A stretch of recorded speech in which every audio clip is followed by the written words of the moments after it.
I don't want you to be successful. I want you to feel like a success so that if everything goes wrong, you don't think of yourself any less. When the nights are longer and darker and the prizes become few, I don't need you to win first place. I just want what's best for you.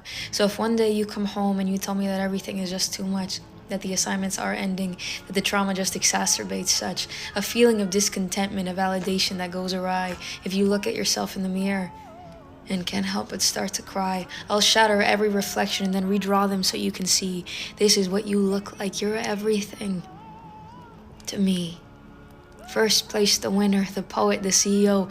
You are who I refer to when I think of where I want my life to go. I don't need $1 million. I need you to be okay, to keep speaking and writing. I want to hear everything you have to say. So if one night you come back to me and say nothing went right, I would put your face in mine and say you're still the prettiest sight.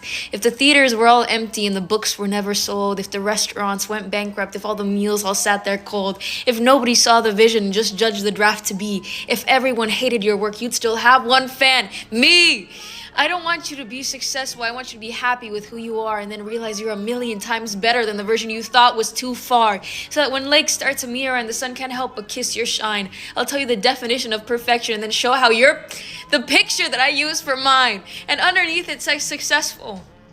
A brilliant person to know.